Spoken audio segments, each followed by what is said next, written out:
Tariq, and I welcome you to regular press conference on COVID-19.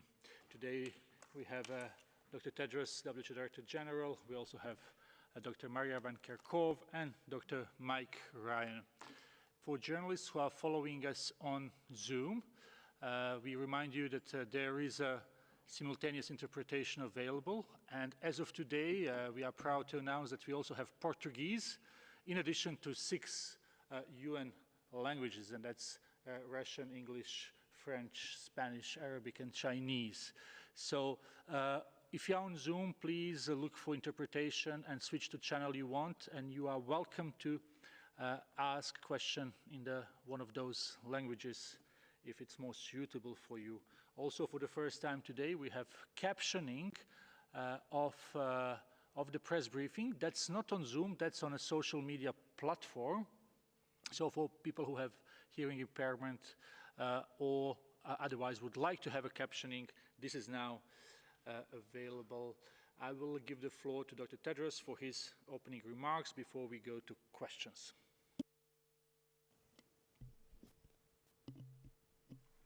Thank you, Tariq. Good morning, good afternoon, and good evening. First of all, we're pleased to have interpretation services available in Portuguese today, and I would like to welcome all Portuguese-speaking journalists to join. The next will be Swahili and Hindi, and we will continue as WHO to invest in multilingualism because our beauty is our diversity. WHO remains committed to providing access to as much information as possible in as many languages as possible and reach every corner of our world. I have said since the beginning that the most important resource in the fight against COVID-19 is solidarity. Solidarity, solidarity, solidarity. The launch of the Access to COVID-19 Tools Accelerator on Friday was a powerful demonstration of that solidarity. WHO is deeply grateful to the many world leaders and partners who have come together to ensure no one misses out on life-saving vaccines, diagnostics, or therapeutics. We look forward to more countries and stakeholders supporting this global collaboration, this global movement. This initiative is a vital investment in the response, both for the short term and the long term. Diagnostics are helping us now to find cases and ensure people are isolated and get the right care. And we're hopeful that the Solidarity trial will shortly help us to understand which therapeutics are the most safe and effective for treating patients. But ultimately, we will need a vaccine to control this virus. The success in developing effective drugs and vaccines for Ebola reminds us of the enormous value of these tools and the enormous power of national and international collaboration to develop them. WHO played a key role in the development of the Ebola vaccine, and we're doing the same for COVID-19.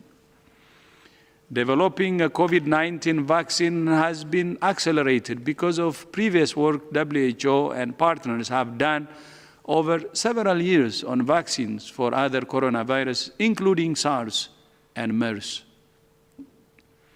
Although COVID-19 is taking a heavy toll, WHO is deeply concerned about the impact the pandemic will have on other health services, especially for children. Children may be at relatively low risk from severe disease and death from COVID-19, but can be at high risk from other diseases that can be prevented with vaccines. This week is World Immunization Week, Immunization is one of the greatest success stories in the history of global health. More than 20 diseases can be prevented with vaccines. Every year, more than 116 million infants are vaccinated, or 86% of all children born globally. But there are still more than 13 million children around the world who miss out on vaccination. We know that the number will increase because of COVID-19. Already, polio vaccination campaigns have been put on hold, and in some countries, routine immunization services are being scaled back or shut down. With the start of the Southern Hemisphere flu season, it's vital that everyone gets their seasonal flu vaccine. Even when services are operating, some parents and caregivers are avoiding taking their children to be vaccinated because of concerns about COVID-19. And myth and information about vaccines are adding fuel to the fire, putting vulnerable people at risk. When vaccination coverage goes down, more outbreaks will occur, including of life-threatening diseases like measles and polio. Gavi, the Vaccine Alliance, has estimated that at least 21 low- and middle-income countries are already reporting vaccine shortages as a result of border closures and disruptions to travel. So far, 14 vaccination campaigns supported by the Gavi against polio, measles, cholera, human papillomavirus, yellow fever, and meningitis have been postponed, which would have immunized more than 13 million people. The tragic reality is that children will die as a result.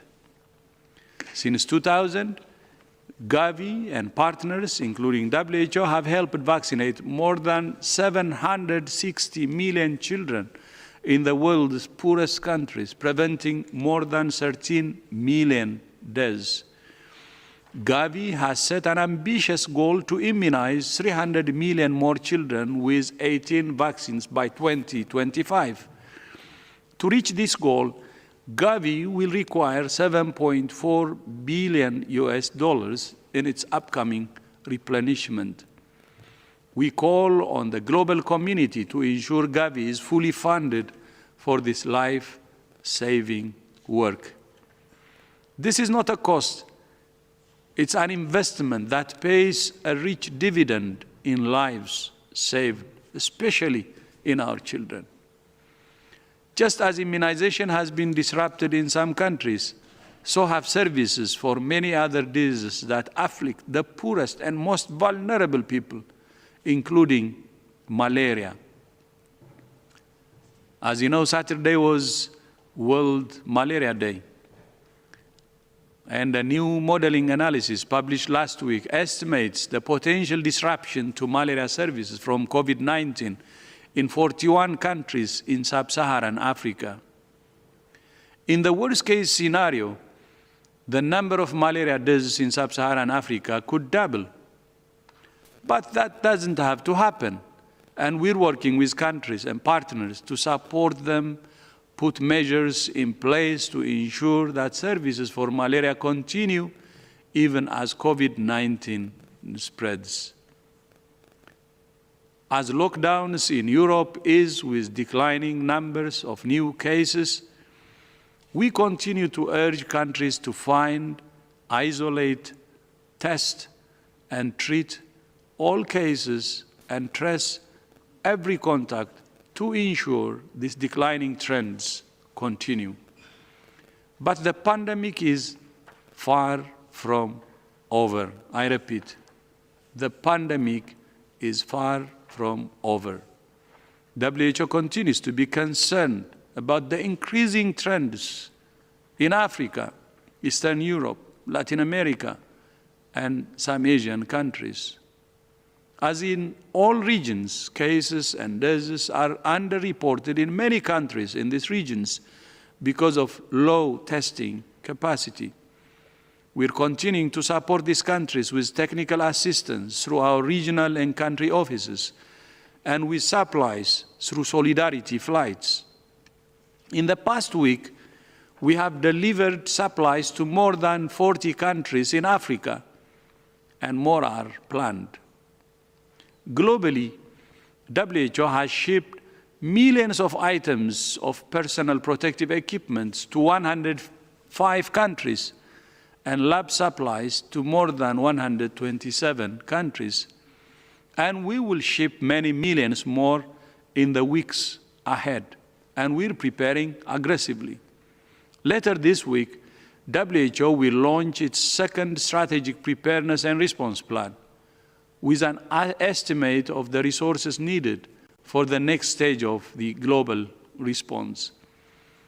I would like to thank the People's Republic of China, Portugal, and Vietnam for their recent contributions to WHO Strategic Preparedness and Response Plan. We're also grateful to the more than 280,000 individuals, corporations, and foundations who have contributed to the Solidarity Response Fund, which has now generated more than $200 million US. And I thank Flu Lab especially for its contribution of $10 million US. We have a long road ahead of us and a lot of work to do. WHO is committed to doing everything we can to support all countries. But political leadership is also essential, including the vital role of parliaments. As a former parliamentarian, I fully recognize the big role that parliamentarians can play. Tomorrow, I'll be participating in a webinar for parliamentarians hosted by WHO, the Interparliamentary Union, and the United Nations Office for Disaster Risk Reduction to discuss the role parliaments can play to reduce risks, strengthen emergency preparedness, and increase resilience. I continue to call for the world to come together in solidarity and national unity to confront this pandemic, but also to prevent the next one and to build a healthier, safer, fairer world for everyone, everywhere. But I repeat, national unity is the foundation for global solidarity. Solidarity, solidarity, solidarity. That's what we will say every single day. This virus will not be defeated if we're not united. If we're not united, the virus will exploit the cracks between us and continue to create havoc. Lives will be lost, and even every single life is very precious. We can only defeat this virus through unity at the national level and through solidarity, genuine solidarity at the global level. I thank you. Thank you very much, Dr. Tedros, for these opening remarks. We are joined also by Dr. Soumya Swaminathan, WHO Chief Scientist, who may also answer some of the questions. I will remind journalists online that if you're on Zoom, you have an option of simultaneous interpretation in 6 UN languages and Portuguese. So welcome to ask question in your language. Please be short and one question per journalist, so we try to get as many as possible today. I would like also to thank all the interpreters who are here with us and making sure that our message goes out in different languages. So if we may start, let's start with Jamil Chade, covering Brazilian media, and he is Geneva-based correspondent. Jamil, please.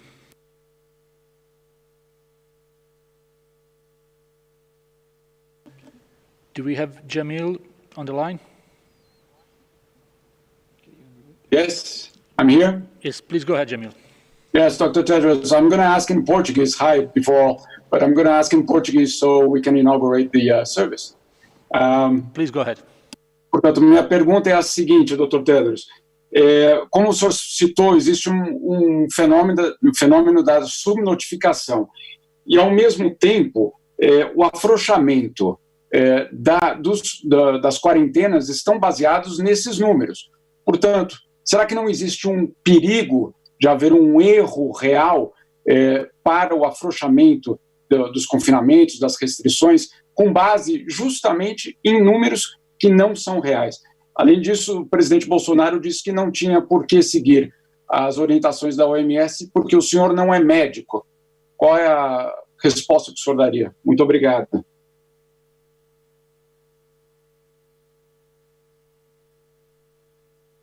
Thank you very much, Jamil. The question is about easing lockdowns in Brazil.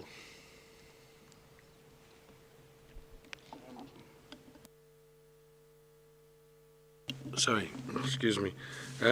I can't speak to the specific situation in Brazil. I know that over the last week there's been an overall increase in reported cases, but I think about 50–60% increase in reported cases, but that situation may reflect different epidemiology in different states. Brazil is a very, very large country. I think we need to look at trajectory, at the direction of travel of the epicurve, because the amount of testing is varying. Some countries, for example, brought on extra testing in the last number of weeks, and their cases have gone up temporarily, and now their cases are starting to drop. That's absolutely true. If countries reduce the intensity of testing, then clearly the number of cases will go down.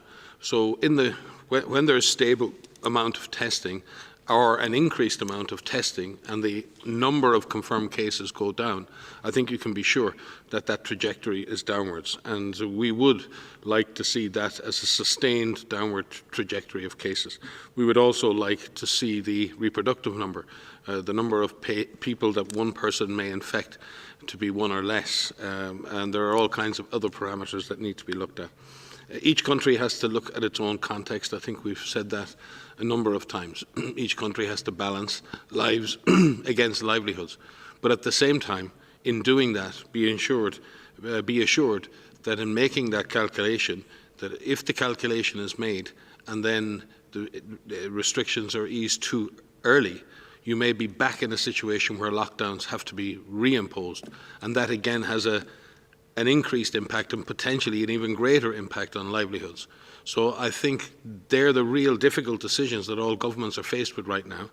And there are no easy answers. And I think we have to recognize that. Each government is dealing with a very different context of epidemiology, of expectations of communities, of the epidemiologic context.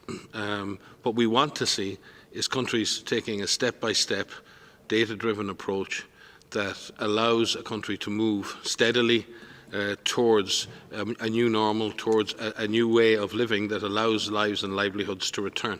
But at the same time, not doing it so quickly that there's a rebound in cases which results in further lockdowns, which may be even more damaging to those lives and livelihoods that governments are trying to protect.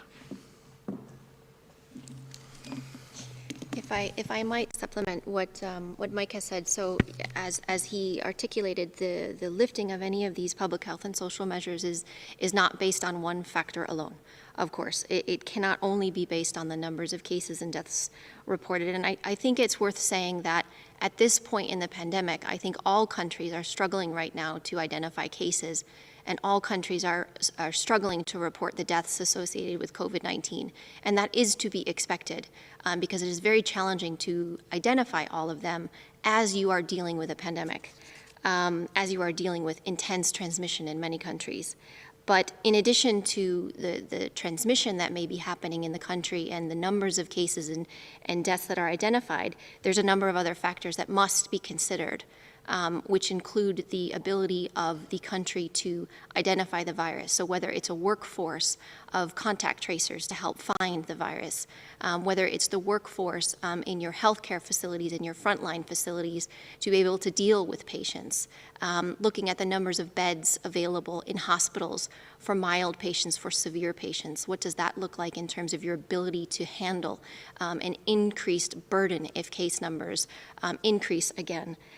Making sure that if workplaces are open, if schools are opened, that those places are ready to receive students again, ready to receive people back at work, where you can still manage physical distancing, where you can still manage the ability to keep people physically separated but let them work. It requires having the entire population engaged and informed to understand that this needs to happen in a slow, measured, and controlled way. And as the DG has said, and has said repeatedly, this will take some time, and this is nowhere near over. And we need everyone to be mentally prepared that we have some more to go. And that may require being more patient and having to deal with some of these measures that are difficult to deal with. So it isn't just case numbers and deaths alone, it's a combination of factors that need to be looked at so that a risk-based approach is taken to lift some of these measures. Yeah, thank you. So I'd like to say a few words.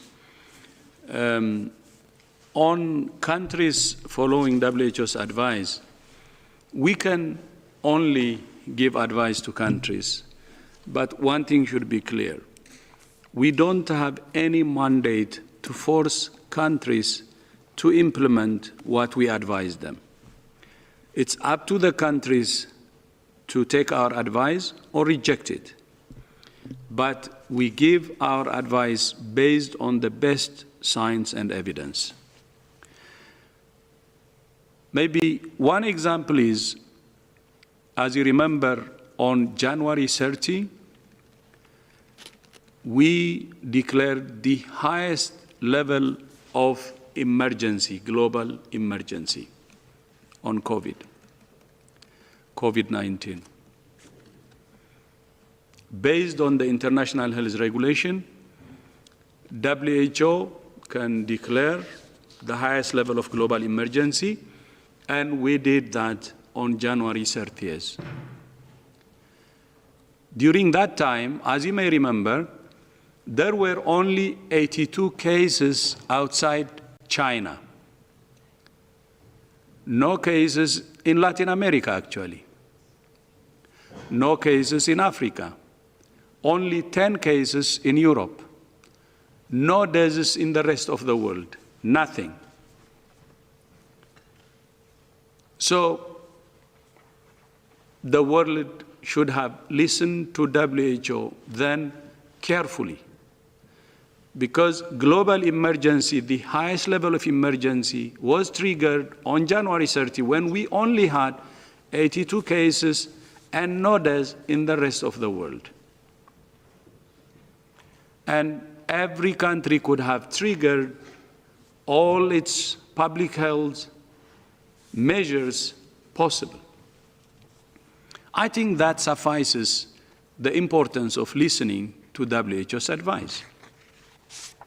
And then we advise the whole world to implement a comprehensive public health approach.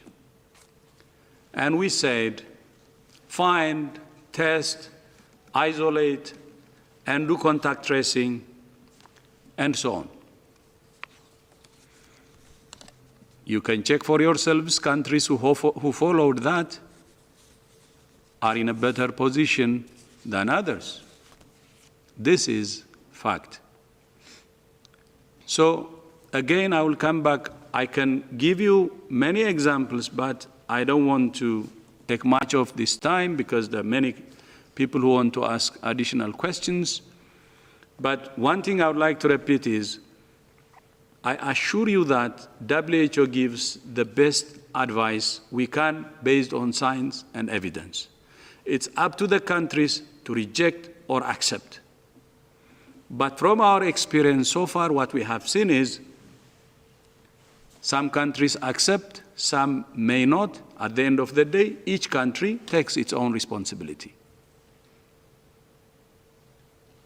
And I repeat, we don't have any power or force to enforce our advice, except the willingness of the countries to accept or reject.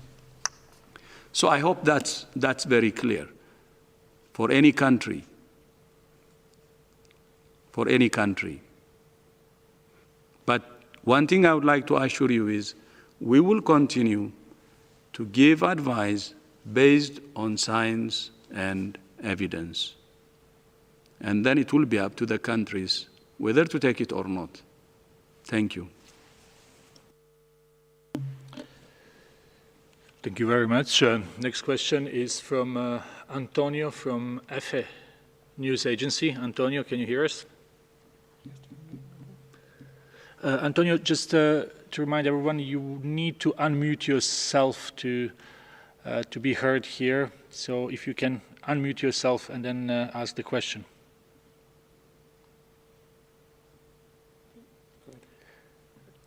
Gracias, Tariq. Mi pregunta es sobre la iniciativa ACT Accelerator que la semana pasada lanzó la OMS, en la que participaron numerosos líderes mundiales, aunque fue destacada la ausencia de líderes de gobiernos como Estados Unidos o China, que son precisamente dos de los países donde parece más avanzada la investigación de vacunas y tratamientos contra la COVID-19. Entonces, mi pregunta es si la OMS teme que estos dos países en el futuro no compartan los avances que pueda haber en este sentido y que China y Estados Unidos se distancien un poco de la OMS. Muchas gracias. Thank you very much, Antonio. The question is about a vaccine initiative and absence of some countries. Yes, no, thank you. The absence of some countries, we haven't invited all countries. We have invited countries who have some regional leadership. For instance, we have invited Saudi Arabia because it's the G20 presidency. And we have invited Germany because it's going to take over in June the leadership of the EU Council. And we have invited Malaysia because it's the chair of ASEAN. We have invited South Africa because it's the current chair of the African Union, and on and on. Of course, there are some exceptions like France and UK. It's because they were in the initial negotiation, and this was the countries who have started the discussion at its infancy, and also the leadership they have given until the launching of the initiative. But if you take the countries I have just mentioned, they were invited based on their role in their respective regions, because we cannot bring all countries. So China didn't participate, or others, because of the same reason. Thank you.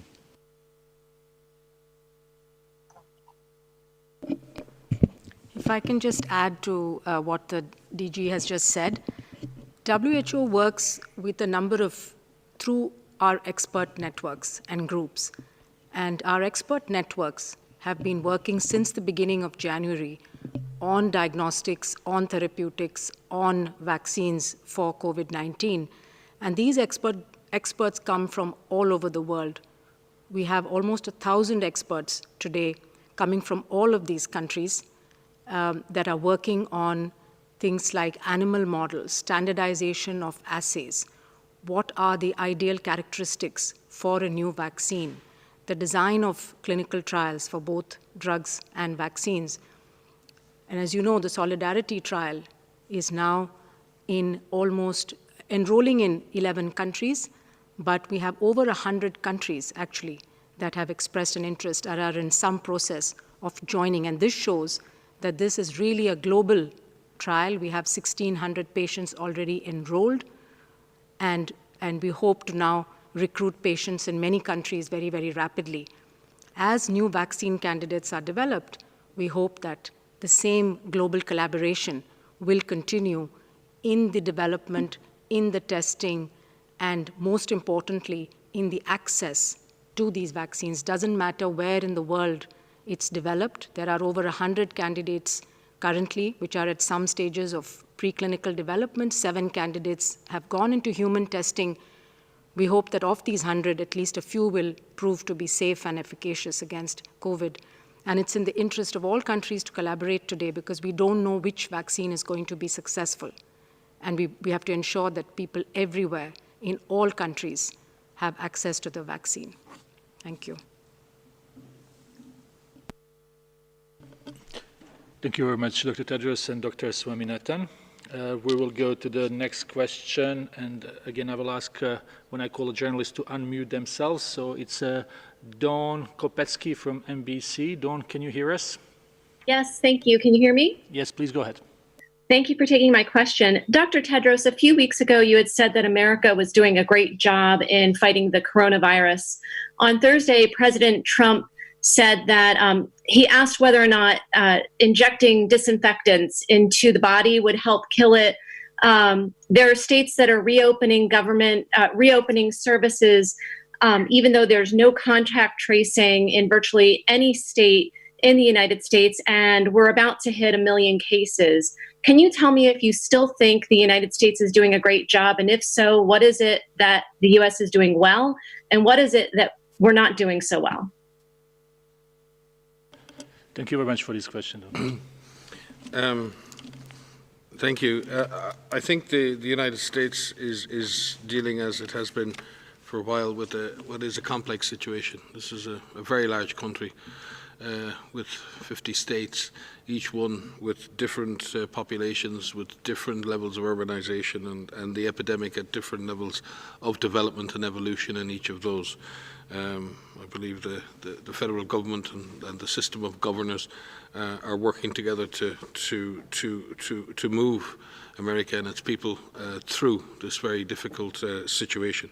With public health and other scientific leaders adding and inputting their advice into the system. And as such, as the DG just said, WHO advises our member states on what we believe to be rational policies, but governments themselves, and especially in the United States with its superb public health, science and policy infrastructure, is well positioned to manage its own transition from the public health and social measures, and has to balance, as I've said before, the health issues associated with COVID and the lives and livelihood issues.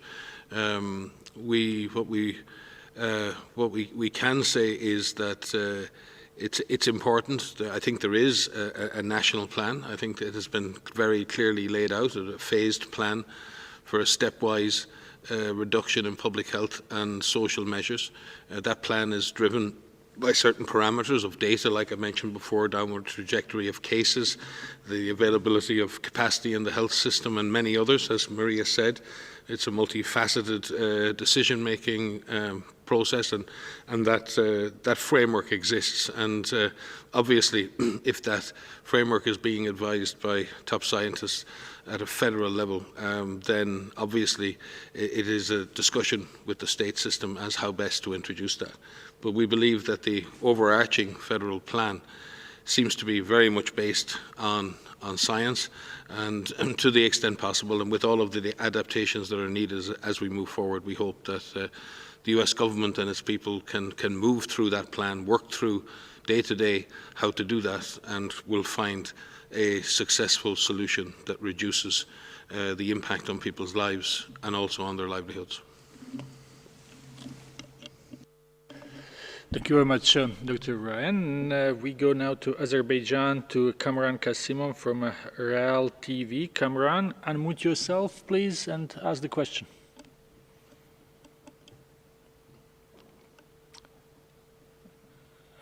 Do we have... Can you hear me? Yes, please. Can you hear me? Yes, please go Okay. ahead. Greetings from Azerbaijan, from Real TV. Thank you, Mr. Tariq. Exactly, Azerbaijan following advices of WHO, and some of the special quarantine regime restrictions have been lifted since the 27th of April in Azerbaijan, today, and some of places, photo studios, and another mini shoppings now open, but big malls and another places, I mean cinemas, theaters, schools, exactly, not open this time. Please, many experts say about the second wave of coronavirus in Azerbaijan. What do you think about that? If it is possible, Mr. Tedros, I want your answer. Thank you. My question. Thank you, Kamran. I think it has been touched upon, but Dr. Ryan will answer. I know that the epidemiologic situation in Azerbaijan is reasonably stable. I think you have 1,600 or so cases, and I think 21 deaths reported at this point, and the increase from last week is about 18%. So the epidemiologic situation, at least from where we sit, is stable. And as governments around the world in a stable situation are looking to see how they can open up, there is always the risk of, as we move away from these public health and social measures, and remember, as the Director General said, these measures, had to be put in place in order to suppress what was a very, very rapidly developing and deteriorating situation in many countries. And it's to the credit of governments and their peoples that they've managed to successfully suppress the worst parts of the pandemic in their countries. The challenge now is how to unlock, how to have an exit strategy that doesn't result in the disease bouncing back. And that bounce back can happen in another wave, and that wave can happen now, or it can happen in a month, or it can happen in 2 months.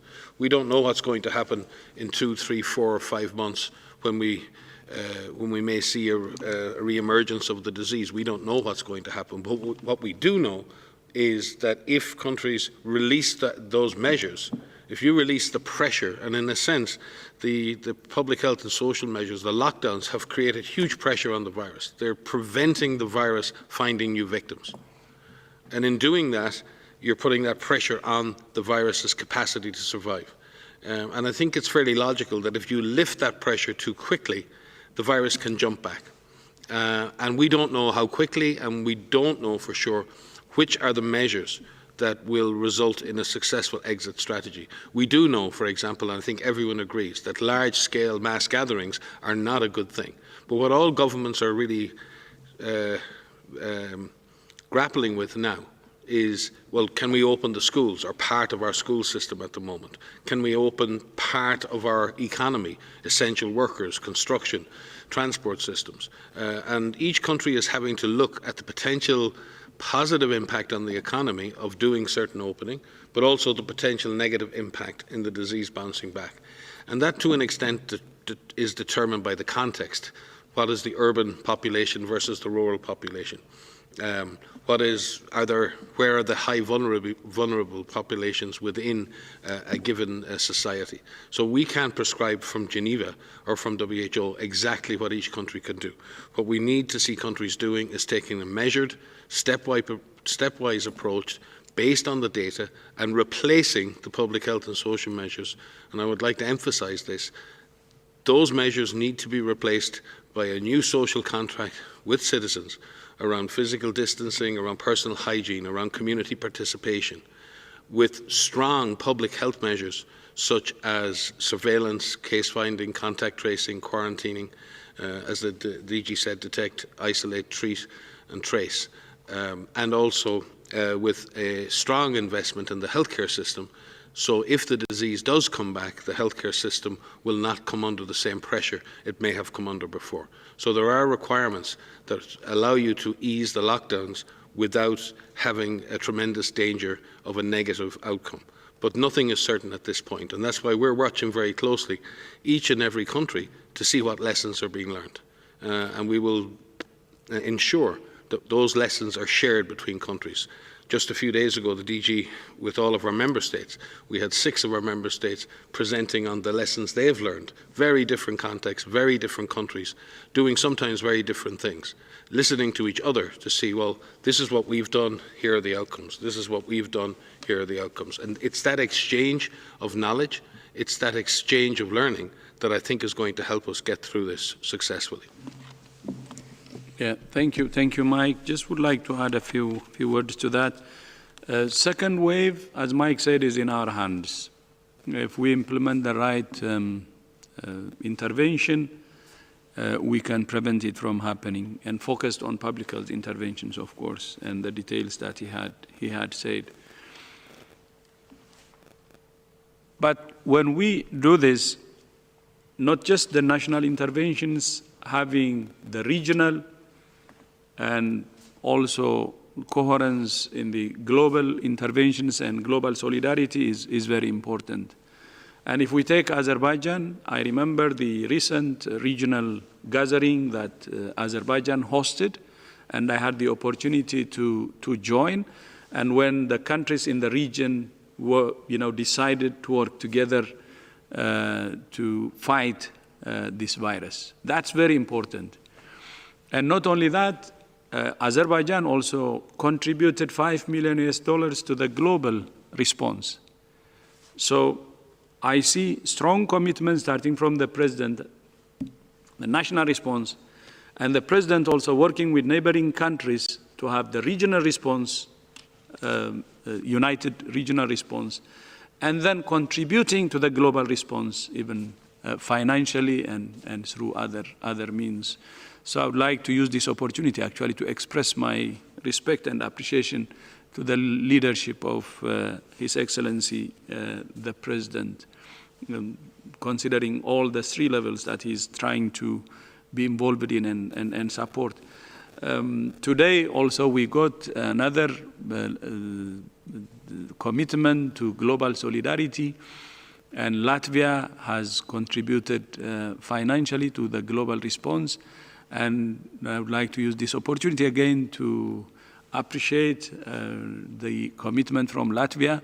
And also I would like to inform you that Latvia's response is also very, very strong to the COVID.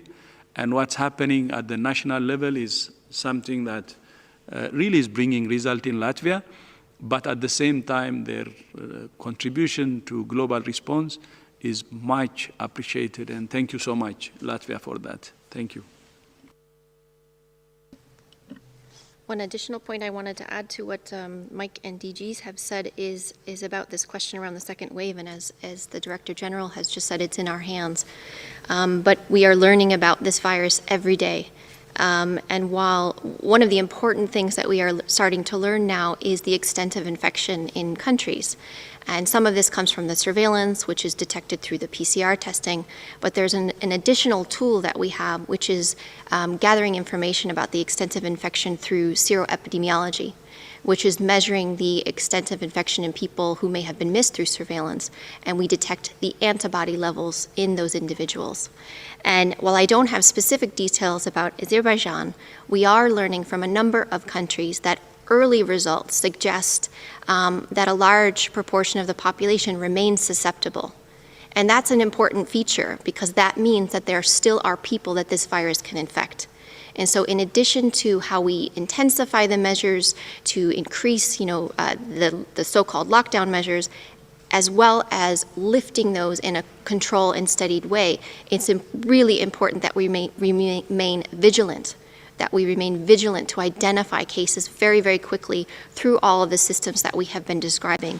And that early action, again, even if countries have been successful in suppressing transmission, it's important that they remain vigilant to be able to detect those quickly and stamp it out right away. So these seroepidemiology studies have been very important, even though they're early, even though there are some limitations with these studies that have come out so far. It's important that we understand at this point in time, 4 months into a global pandemic, a large proportion of the population still remains susceptible. Thank you very much. So this was answered to Kamran Kasimov from Azerbaijan, and now we will go to South Africa. It's Dennis from Network 24 TV. Dennis, can you hear us? You would need to unmute yourself. Please, Dennis, go ahead. My question is for the Director General of the WHO. Director, I would like to know what is the stance from the WHO on South Africa and how South Africa is handling this pandemic? Thank you. Thank you, I can begin, I'm sure. The DG will want to supplement. Actually, as it happens, we were discussing this earlier today. I think there are a number of things. I think one is South Africa has, I think, used its initial lockdown very well and put in place a 4-point plan for preparedness and response. I think the deployment of 39 mobile laboratories all over South Africa has been a huge innovation. I think the training of up to 30,000 community health workers for doing contact tracing, testing and other things. I also believe that South Africa is tracking closely the HIV positive population and actively looking to see if there's any differential impact on that population, which I think is very prudent and shows a very caring approach for a vulnerable population. Obviously, like in any country, South Africa is a large country, extremely diverse, and the disease has not yet reached the whole population, and there are large numbers of vulnerable people in South Africa. So South Africa, like every country, is not out of the woods. But South Africa was the first country in Africa to develop its own capacity to do laboratory testing, and also has given that gift to the rest of Africa through the training it has run with the Senegalese Institut Pasteur Lab and others. So South Africa is a net contributor to capacity building in Africa. And also because South Africa is entering or will enter into the influenza season fairly soon with countries like Argentina, like Chile, like Australia, it's really important that we support countries in the southern hemisphere who do experience yearly influenza cycles to ensure that they have the capacity to both manage and monitor both influenza and COVID-19 at the same time. Because I believe the lessons that are learned in the experience those countries will have with potentially both diseases circulating at the same time will not only benefit their countries, but will greatly benefit countries in the northern hemisphere who may face the same situation in 6 months' time. So we have a huge benefit to gain from investing in the capacities, the scientific, epidemiologic and other capacities in South Africa, which have been demonstrated already to be very strong. But I'm sure, as I said, that every country faces its own challenges, and I'm sure the lockdowns have not been easy for communities, particularly those in poor and vulnerable settings. But I hope I can say this without fear of contradiction. I think South Africa has really shown the way in Africa, and it's showing the way globally for how a country that has facing its own economic and other difficulties has clearly demonstrated a very strong public health-led response to this pandemic. But still, nobody is out of the woods yet. Thank you. I have been following up developments in South Africa, and one thing that we need to underline is its community, based approach, and the deployment of community health workers. That's one. And the other is, on the risk-adjusted strategy on COVID-19. I got the information that there are now like 69,600 emails received from citizens, their comments, their inputs. I think this type of listening to communities, listening to their concerns, listening to their inputs can really help. To defeat COVID-19, the solution is making it everybody's business. And that's why, as WHO, we have always been saying, please break the barrier across party lines, come together, whether you're in the left, right, or in the middle. This is about saving the lives of your people. So just unite as one. No party lines should really divide you. And listen to your communities. Listen to the citizens. Get their inputs on how to fight this outbreak or this pandemic. That's the solution. And truly, this kind of consultation with the community that South Africa is doing is very, very important. So please continue doing that, listening to your people, getting inputs from them, understanding their concerns, and all political leaders joining hands, working together to defeat this virus. So it's not an easy thing. I'm not saying it will be easy for South Africa, but the community-based approach, listening to the community and getting input from the community will really help.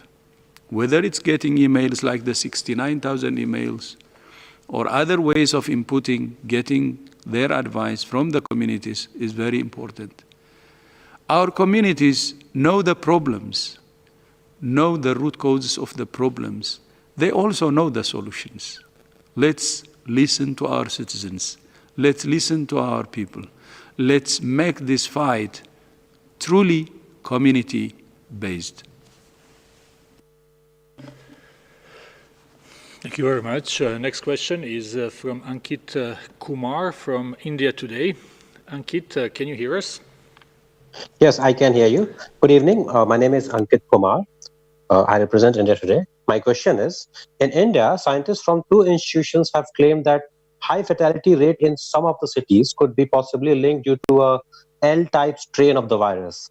Is there any evidence to show that the fatality rate is higher in this particular L-type strain? If you could please talk about it. Thank you. Thank you for that question. So there are a number, we're working with a global network of virologists and laboratorians across the world that are looking specifically at the sequences of the viruses that are circulating around the world. And there are more than 10,000 full genome sequences available. I don't even have the last count, but at least 10,000 full genome sequences that are available. And we're looking at the changes in the virus to see if any of those changes mean that the virus has mutated and that it changes in terms of its transmissibility or its ability to infect people or its ability to cause severe disease. And so far, this virus is relatively stable.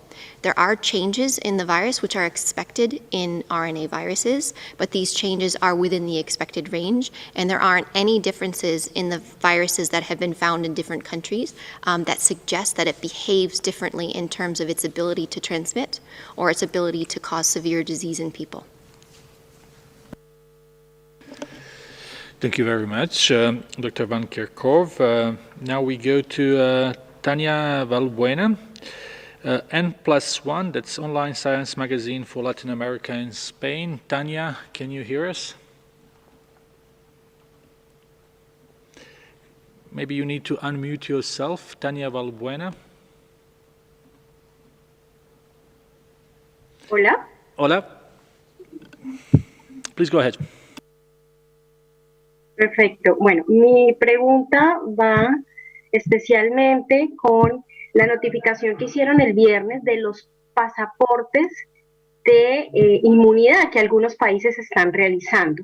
¿Qué evidencias científicas aún se necesitan para corroborar si esta información es pertinente en este momento de la epidemia y qué otras acciones deben hacer estos países para reactivar sus actividades? Thank you very much, Tanya. The question is about immunity passports. So I'll start, and perhaps Mike or DG would like to supplement. So yes, there are some countries that are considering the use of a passport or a certificate, which would indicate that somebody has been infected with COVID-19 and has developed some immunity. And so what we're doing is we're working with labs to understand how these serologic assays are being used in individuals and what an antibody response, which is what those tests measures, means in terms of immunity and in terms of protection. And so there are a number of studies that are underway to look at the tests themselves to see if they actually do what they say they do. And what we're finding is that individuals who develop an antibody response is developed about a week or 2 after infection. And we're trying to better understand what that antibody response means. Right now, there are no studies that evaluate the antibody response as it relates to immunity. So we can't say that an antibody response means that someone is immune. Having said that, there are a number of studies underway, and we expect this is a very active area of research. We expect people that are infected with COVID-19 to develop a response that has some level of protection. What we don't know right now is how strong that protection is, and if that's seen in everybody that is infected, and for how long that lasts. And so right now, at the present time, 4 months into this pandemic, we're not able to say that an antibody response means someone is immune. Saying that there's no evidence in this area doesn't mean that there's no immunity. It just means that these studies haven't been done yet. And so we're working with scientists all over the world, with our partners, to really understand what this means for people who have mild disease, for people who have severe disease, and what the antibody response means in terms of protection. Yes, and if I could just add to that, I mean, the serologic tests, or the blood test that test whether you've had the infection, to a greater or lesser extent of accuracy, can say you've had this infection. It's a very different question to say, are you protected